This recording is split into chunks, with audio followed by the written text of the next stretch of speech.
session. And just want to kind of give you an overview. So we just did introductions.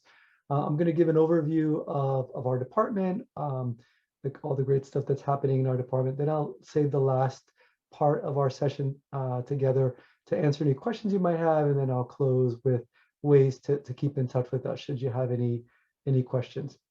I do want to share with you a short clip that comes out of the American Psychological Association. This was just released probably about a month ago, and it really talks about the importance and relevance of psychology in today's world. So let me just go ahead and share that with you. How can psychology have a real impact on the world? Because right now, the world needs psychology more than ever. The past 2 years have brought crisis after crisis. Perpetual uncertainty has become the new normal. American workers are experiencing heightened rates of burnout. Parents are stressed. Children are facing a mental health crisis. We are managing the aftermath of 2 years of COVID, even as it still impacts every aspect of our daily lives. We're suffering the uncertainty of climate change as catastrophic floods and raging infernos devastate communities worldwide. We are reckoning with the fact that racism remains as pervasive and insidious as any pandemic, and recognizing that it will take a massive coordinated effort to deconstruct and eliminate it. And at a time when people should be coming together for the good of society and the world, we are increasingly at odds with one another, and levels of mistrust are rising. As the science that examines human behavior, psychology is uniquely equipped to help address the challenges we face. And guided by the comprehensive and forward-looking strategic plan adopted by the APA Council of Representatives, APA remains steadfast in its forward push to elevate psychology and improve lives. APA is taking lessons from its past so we can build a better future. The APA Council of Representatives took a historic step last year of formally apologizing to people of color for promoting, perpetuating, and failing to challenge racism, racial discrimination, and human hierarchy in the United States. Because an apology without action is meaningless. APA has already begun the multifaceted and complicated work of turning words into action through reconciliation, repair, and setting a path forward.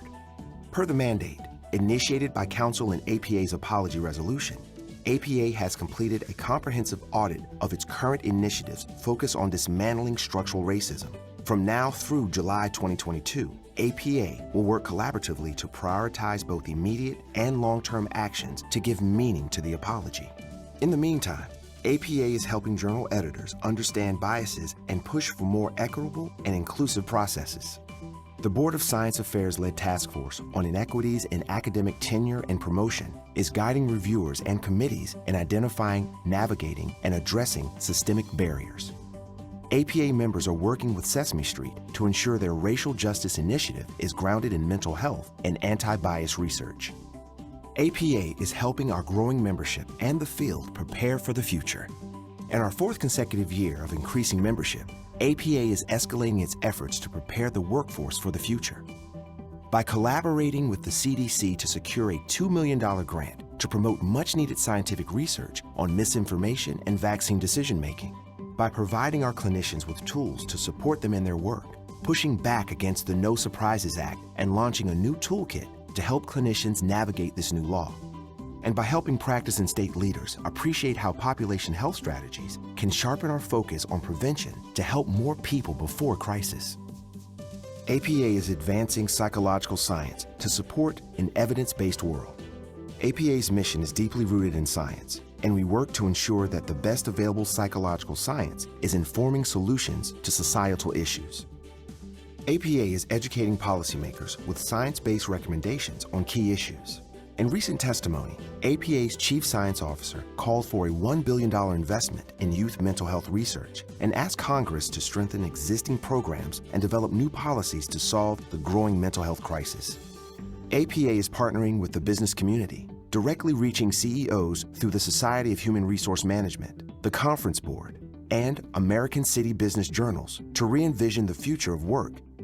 APA is providing PBS Teachers Lounge with vital psychological expertise for the anti-racist and resilience resources they share with K-12 teachers. We are building and strengthening partnerships with other scientific psychology organizations. continuing our work with key federal agencies and societies important to the scientific community, and increasing the visibility of psychological research. In 2021, we saw an 82% growth over 2020 in coverage of science from APA journals and stories pitched by APA. APA is expanding people's understanding of how psychology relates to the issues they care most about. In 2021, APA members, journals, and spokespeople were in the media more than 36,000 times. Over the past 4 years, media coverage has increased 650%, and APA has had a 60% increase in social media followers. APA's award-winning Speaking of Psychology podcast is helping the public apply the science of psychology to their everyday lives. And APA's website continues to be a go-to resource for psychological news and information, receiving 49 million site visits in 2021 alone. As a science that examines human behavior, psychology is uniquely equipped to help address the many challenges we face. Today, more than ever, the world needs our collective expertise. Today, more than ever, the world needs psychology. Stop sharing my screen here and let me just turn that off so that doesn't interrupt us. I'm going to drop this link in the chat box just in case you want to watch it on your own or share it with others. But hopefully you picked up on the idea that psychology touches many aspects of society and is getting considerable more attention these days. Let me continue sharing my screen here.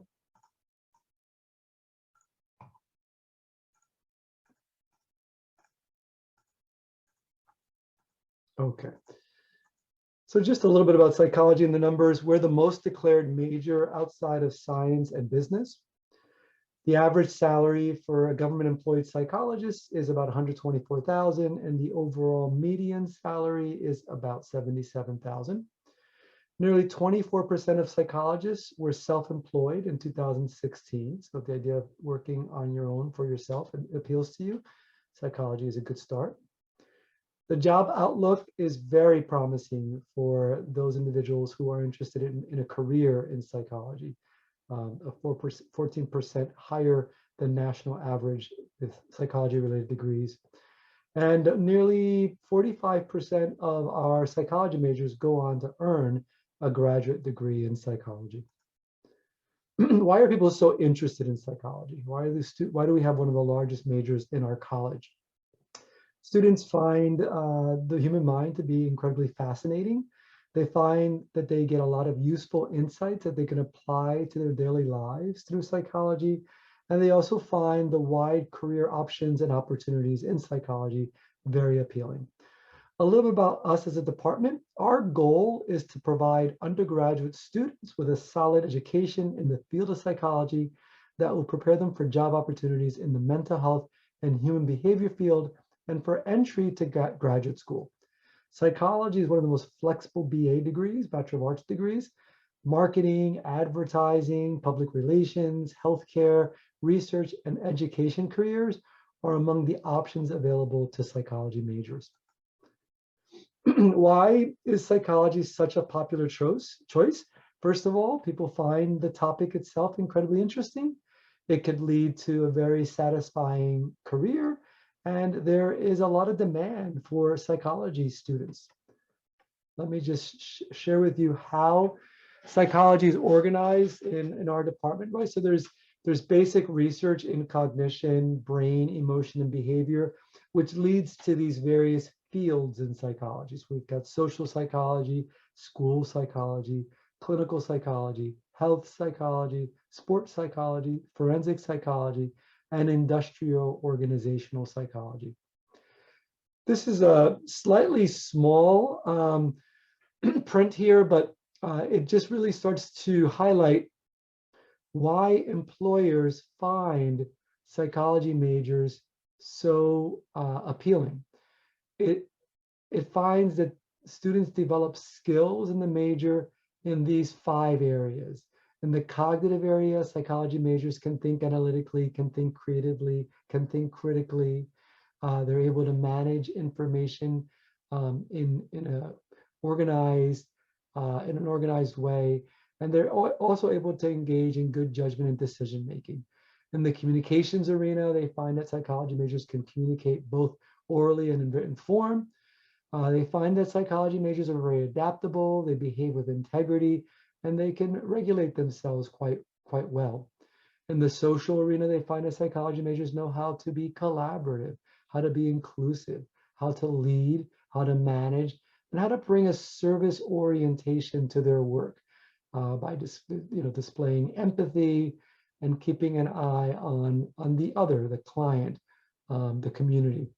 And then in the technological sphere, they find that psychology majors are rather flexible and adaptable when it comes to learning new systems, and they're familiar with hardware and software that helps them get their jobs done. And this comes out of the American Psych Association, and these are some of the reasons why psychology majors are so versatile and so appealing to employers. So we've got lots of faculty doing research in our department. Let me just hide my floating meeting controls here real quick.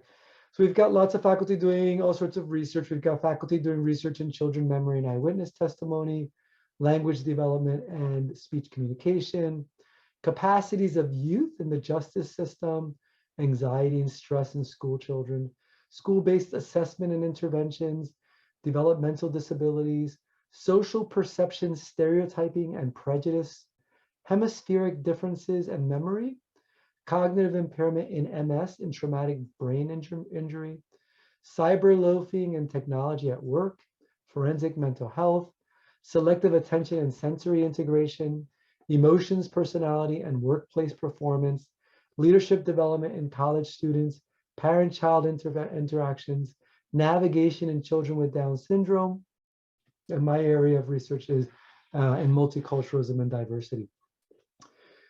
These are potential career paths in psychology. So somebody just pursues a Bachelor of Arts degree in psychology, they can consider entry-level jobs in marketing, human resources, research, law enforcement, and education. If students go on to pursue an MA degree in psychology, they can pursue professional careers in school psychology, industrial organizational psychology, managing research, mining data, and engaging in kind of paraprofessional, clinical, and forensic roles in various community-based agencies and programs.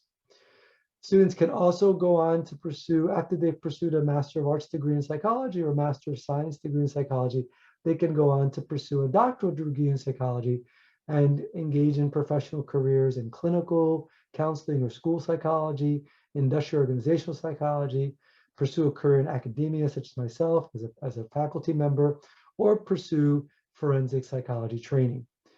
If a student decides to not go forward in psychology, they can, with a Bachelor of Arts in psychology, they can pursue a Master of Arts degree in other related fields, such as counseling, social work, law, and the health sciences. So sometimes people don't want to get a doctorate in psychology, but they can become a social worker, a professional counselor, a marriage and family therapist. The Substance Abuse and Mental Health Services Administration looked at an analysis of jobs, and they found that there are going to be severe shortages in the US by 2025 in these various areas that are all informed by psychology. There'll be a shortage of, we'll need 10,470 more marriage and family therapists. We'll need 15,400 more psychiatrists. We'll need 26,930 more mental health counselors, more than 48,000 social workers, more than 57,000 psychologists, and more than 78,000 school counselors. This is more around psychology careers that involve high job growth, clinical psychology, industrial organizational psychology, and school psychology.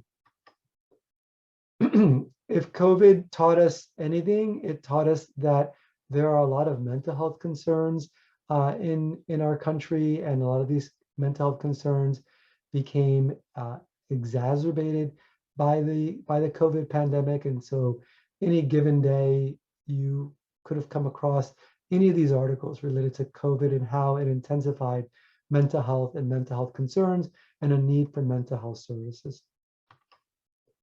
In terms of experiences that students have in our department, three things we want to highlight.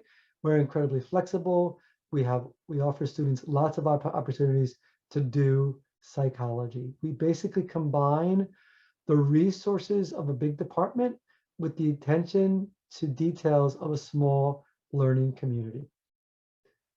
By the way, if you have any questions or comments, feel free to either raise your virtual hand or unmute yourself or put it in the chat box. I'm happy to answer any questions. Sydney? Are we going to, could we be sent this slideshow afterwards in case we miss Absolutely. anything? Yeah, All right. absolutely. Yeah, I believe admissions has your email, and so they will send it to you. But if you don't, I'll put my email in the box just in case you don't get it. You could always reach out to me via email, and I'm happy to send you a copy of this presentation. All right, great. My pleasure. Or we could even just bypass all the red tape, and you can put your email in the chat box. Yeah, I don't mind. Do you want my Montclair email or my? Yeah, if you're checking that, might as well get in the habit of checking your MSU email. Absolutely. All right. I'll send it there.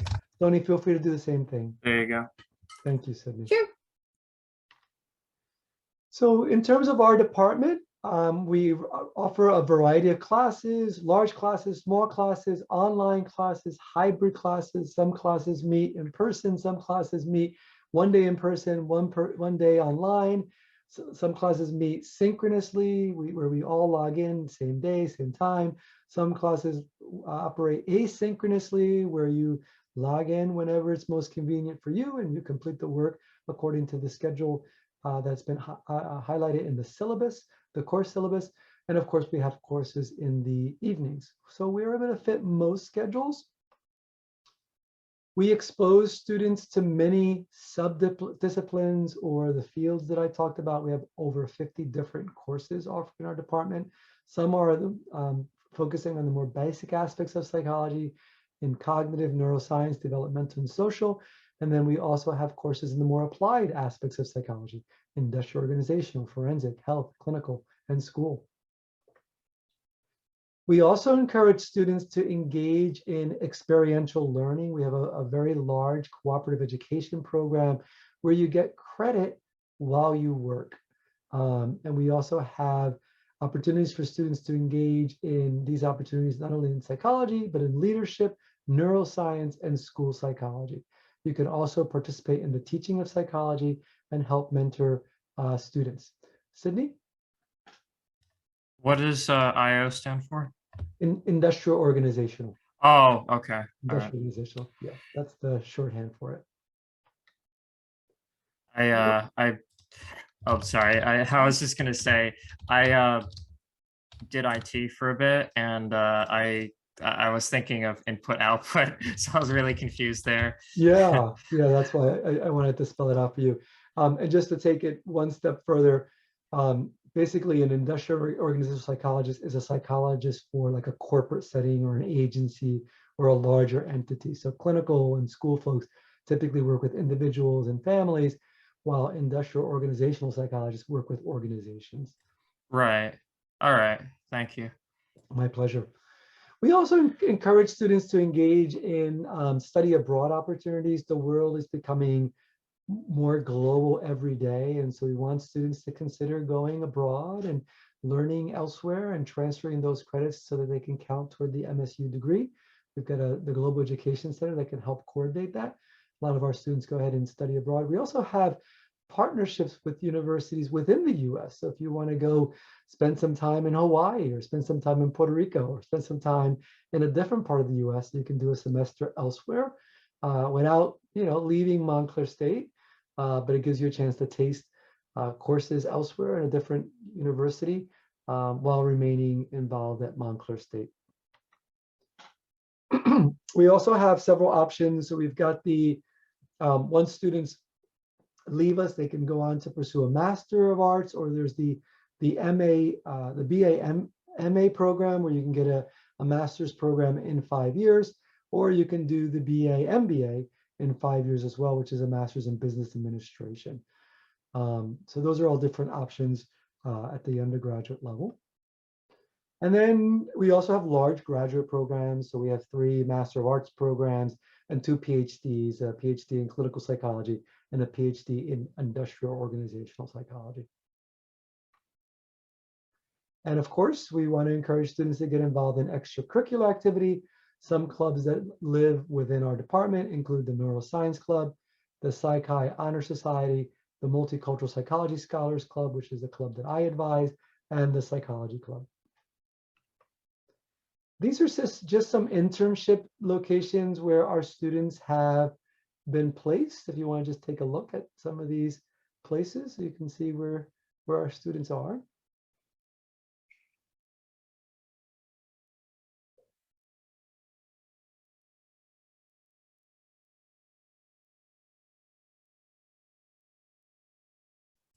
Are these all for psychology? Yeah, where we've placed our psychology students. So Oh, the cooperative education office, that's their job. Their job is to vet locations across the state and the country. Because of COVID, sometimes people have created kind of a virtual experience for students to gain experience as well. So the cooperative education office, they vet the sites, they establish the partnerships, they screen students, interview students, prep students, help students get connected with these various internship locations. all right. We've got quite a large department. These are all our faculty. You'll see me slightly down to the left there, and you'll notice that we've got a very diverse faculty. We've got older faculty, younger faculty, faculty across the gender diversity, faculty across the racial ethnic diversity, faculty who vary across disciplines in psychology. So we have a very large department, almost 40 psychology members in our department. And we've got 20 active research lab opportunities for students to be involved in research. And so just to kind of give you a sense of how it works. So this is Dr. Joshua Sandry's research lab, and this is a picture of the lab members there. And so in Dr. Sandry's lab, students meet to formulate questions and brainstorm ideas in the lab. And then students are trained to administer neurocognitive assessments. They collect the data, they analyze the data, they write the data up. They travel to professional conferences to present their findings, and the university provides financial support to Montclair State University students to travel to various conferences. So there's conferences locally, there's conferences regionally and across the country. Some conferences are even international. And students get together and celebrate their accomplishments. So that's Dr. Sandry's research lab. And then we've got Dr. Christopher King's lab. Dr. King does research in forensic psychology, and he asks questions such as, can prisoners predict whether and why they will commit new crimes when released? And can prison staff predict that as well? And is there agreement between the two? Are young adults more mature and criminally sophisticated than teens? And what are the effects of labels we use, like criminal, offender, and convict, on the individual and on the process? We also have Dr. Jasmine Reyes Portillo, who also examines the use of digital health technology to reduce mental health disparities amongst racial, ethnic, minority youth. So how do we make good use of social media? How do we make good use of iPads and iPhones to be able to connect with students and give them the support they need? And Dr. Reyes Portillo also looks at ways to improve the implementation and dissemination of evidence-based practices in schools and community clinics. So a little bit about our major. All right, so the degree, every degree at Montclair State, or most degrees at Montclair State, involves securing 120 credits. And students typically do 15 credits per semester. If you find yourself doing less credits in a semester, you'll have to either make up those credits in another semester or consider doing the summer winter sessions. The degree is typically broken up into these key areas. You've got your general education, your world languages and world cultures requirement. You've got your psychology requirements, and then you've got 31 credits in free electives. And here, we really want to encourage students to consider a minor. And I'll talk about this in a little bit, because you want to think about you want to think about ways to make yourself as competitive as possible, because psychology is so popular and it's one of the largest majors. You want to think about ways to make yourself more marketable. So focusing in or zooming in on psychology, over to the left, these are the 4 required courses by all of our students: Intro to Psychology, Intro to Psychological Research, Intro to Psychological Statistics, and Experimental Psychology. And these courses are taken back to back. They can't be taken simultaneously. So after Intro to Psych, then you take Intro to Psychological Research. After Psych Statistics, you then take Experimental. If you've taken Advanced Placement in high school, and you earned a 3 or higher, you want to make sure you send your scores to the admissions office, and that will substitute for our Psych 101. So you will then just register for Psych 203. Tony? So I took Psych as credits for my community college that I'm in. So would that count towards the Intro to Psych? Absolutely. So you want to make sure you send Okay. those transcripts to admissions.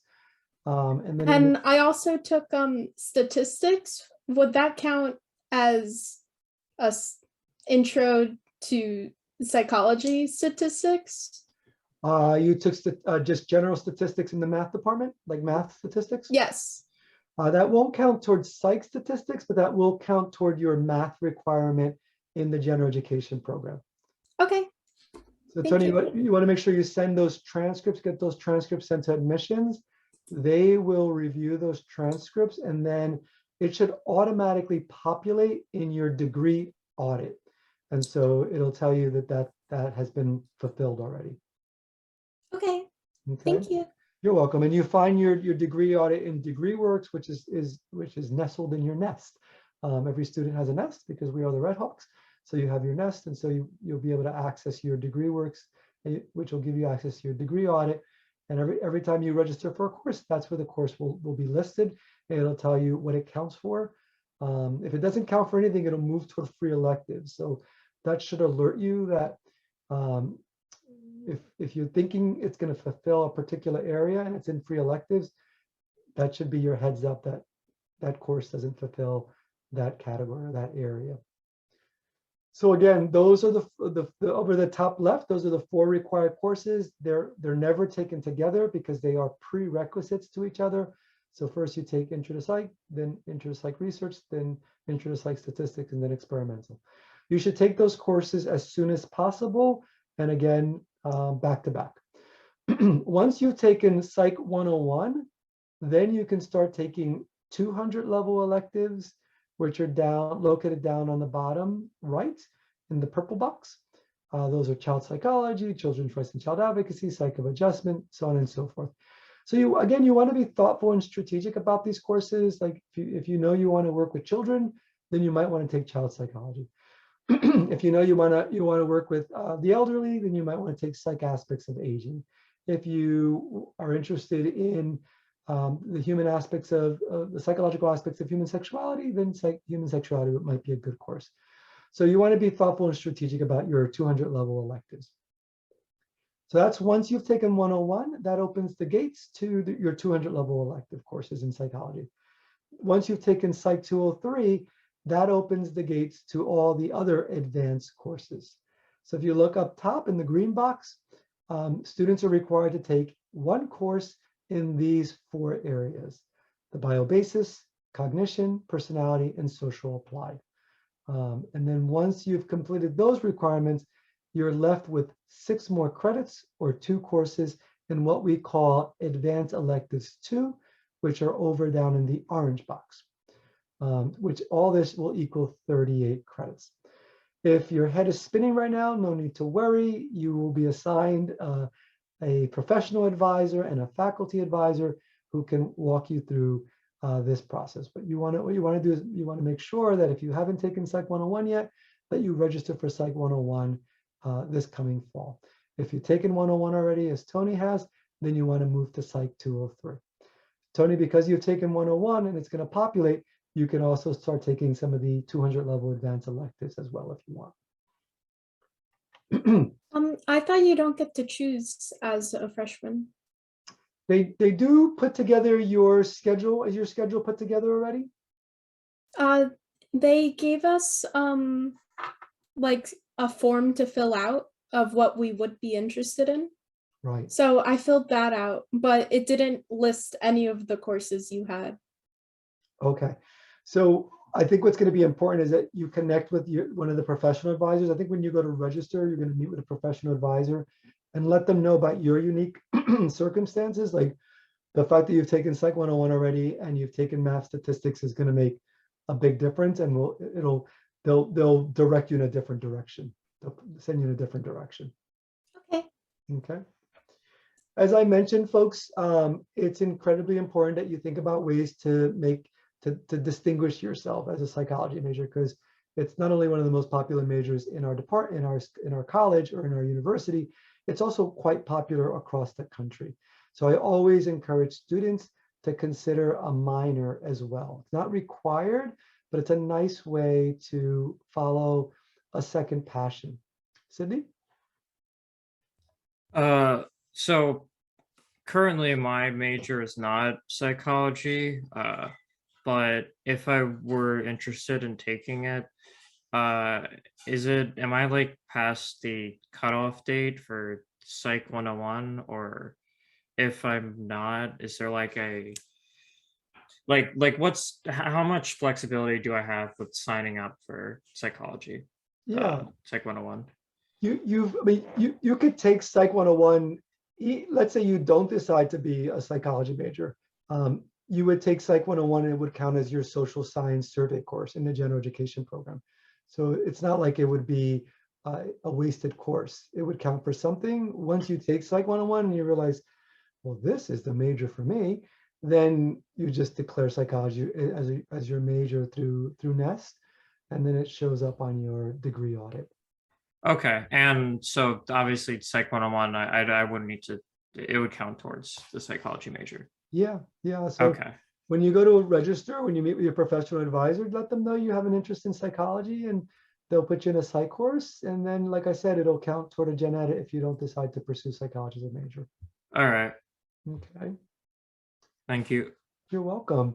But do think about minors. Most majors do allow for lots of free electives. So do think about a minor. These are some minors that we typically recommend to psychology majors. So obviously, if a student is interested in becoming a social worker, a minor in social work might make more sense. Most minors are 18 credits, which leaves you with more credits to play with around free electives. So it's not like you're using all your free electives in the minor. So here, this is just a little taste of some of the minors. We've got so many minors at MSU, but these are just some, right? Leadership, criminal justice, cognitive science, political science, public health, African American studies, biology, child advocacy, business, communication studies, speech pathology, so on and so forth. These are some places where our students have left for graduate school. So you'll see Johns Hopkins, William Patterson, Rutgers, Fairleigh Dickinson, Michigan State, Seton Hall, Penn State. We've got Red Hawks all over the country. Tony? So I have two questions about minors. Uh-huh. So is the pre-med program, does that count towards a minor? I don't think that's an official minor, but they do have like a sequence of courses that they want you to follow. Are you in the pre-med program? Have you met with those folks yet? Yes, Okay. but I didn't meet with them. Okay. So once you connect with those folks, they might advise you to follow a particular minor. I know they have a sequence of courses they want you to follow. So you want to save your free electives for some of those pre-med courses. And if I decide to take music therapy, would I need music as a minor, or would music therapy be my main major? Or would that be like a concentration? You would look to see if we have a music therapy minor, and you can, if we do have it, then you would declare music therapy as your minor. If you want to be a music therapist, then you should major in music therapy, or maybe double major, right, in psychology and music therapy. So you can pursue both. So what I would suggest you do is maybe take intro to music therapy and take intro to psychology and move along, and you can then clarify your interests and your goals, and then eventually officially declare one as your major, one as your minor, or declare both as double majors, because there are a lot of psychology courses that are required for the music therapy. So I can see those two majors working quite nicely with each other. Thanks for the questions. So anyways, why don't I want to just share this with you. If you want to contact us, be sure to type, there's our email. Feel free to do a screenshot if you want. You can follow us at Montclair Psych. You can visit us. That's our website. Happy to send you any resources that we have. And we hope to see you in the fall. But let me stop sharing my screen. Oh, wait, could you go back to the contact info? Sure. Thank you. And let me grab, while I'm talking to both of you, let me grab both your emails here. Good. I've got both your emails, so I can send it to you. But let me just stop sharing my screen, and feel free to show your camera so I can see you if that's possible. My PC doesn't have a camera webcam Yeah, right now. mine Sorry. doesn't either. No worries. Okay. Yeah, I just got my computer, and we don't have enough money for a camera. Okay, no worries. Come by and see me in the fall. So you can just introduce yourself. I'd love to just meet you and say hello. Will you be around in the summer? I'm going to be taking the summer bridge program. I am not around in the summer. I just taught my last class today, and I'm just going to work virtually through June 30th, and then I'm on summer break from July 1st to August 31st, and then back on campus after Labor Day. But you'll be getting, once you declare psychology as your major, you'll be getting lots of emails from me. I'm going to encourage you to join clubs, and I'll be giving you your faculty advisor. All right, sounds good. Yeah. You'll see me around though. I'll be in the summer program. Oh, great. Cool. Hope to meet you. Look for each other. I'm so glad you're both doing that. So what a great idea. Great way to earn credits. I think they're free, right? Yeah, it's completely free. Very nice. You're gonna love Montclair State in the summer. It's such a beautiful campus, great weather. I think you're gonna have a great experience. Oh yeah, my stepdad actually went there. I think for music. Oh, cool. Where are you coming from, Sydney? What part of? Pequannock. Oh, Pumpkin Plains. Oh wow, I live in Pumpkin Plains. That's funny. You do? I do, yeah. Oh, seriously, I don't recognize you. I don't really go out that much, so. I'm in the area, yeah. So yeah, it's an easy commute, 20 minutes, right, to campus. And then the walk to campus is probably a little bit longer, probably 10, 15 minutes to get to the main campus.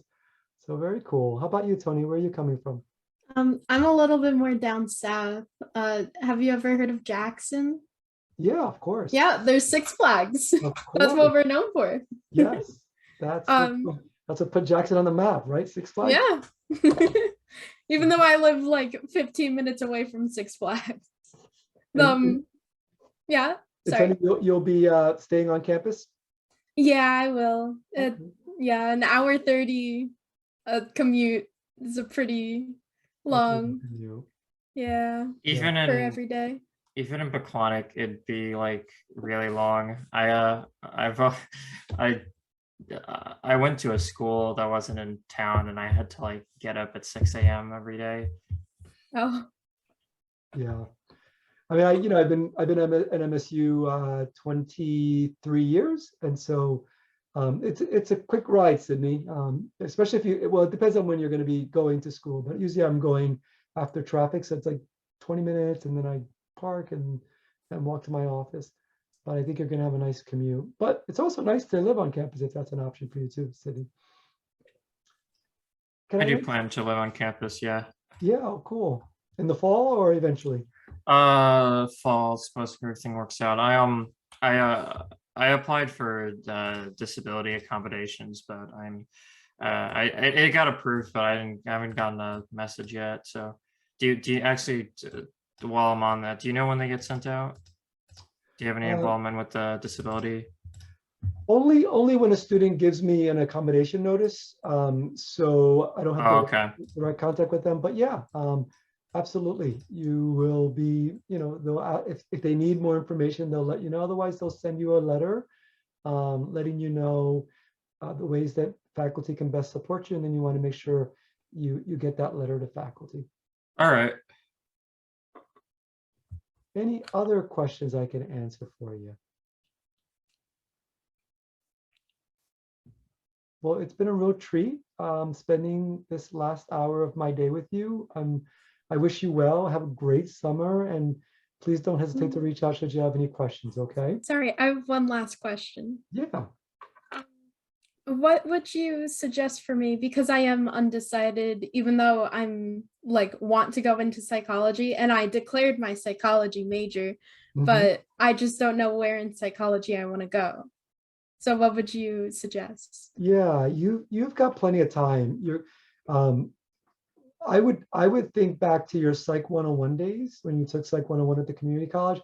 Which chapters interested you the most? Like which ones did you didn't mind? What chapters did you not mind reading? Which chapters did you have questions about and you felt completely well, I also took that during COVID.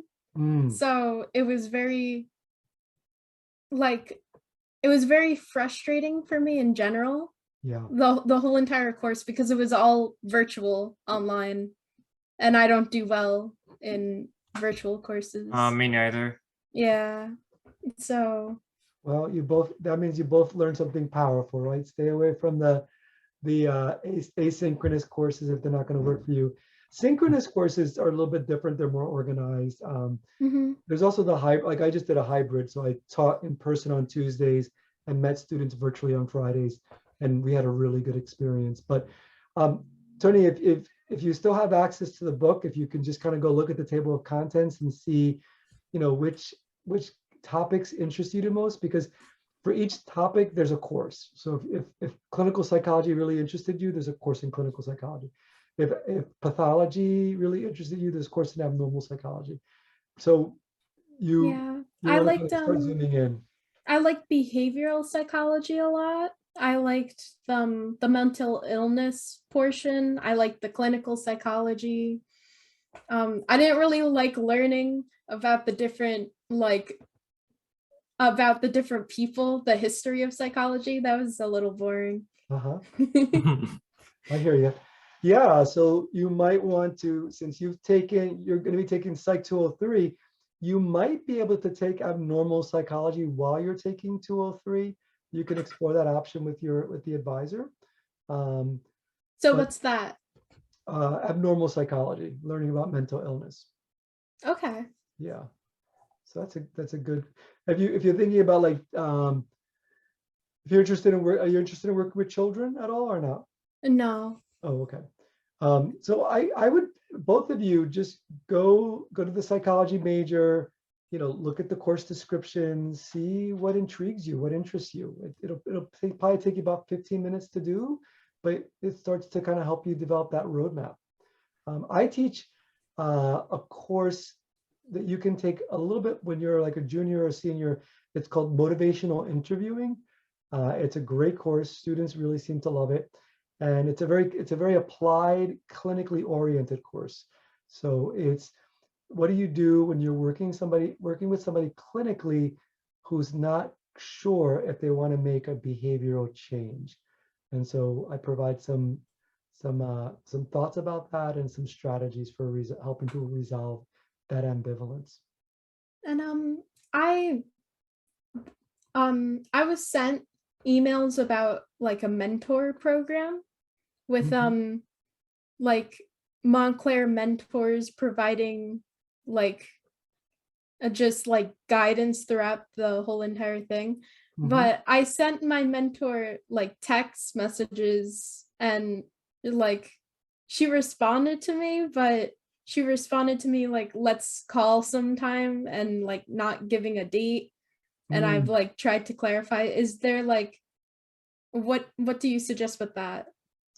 I suggest you reach out now because the semester's over, papers are done, exams have been completed, and people are a lot more free.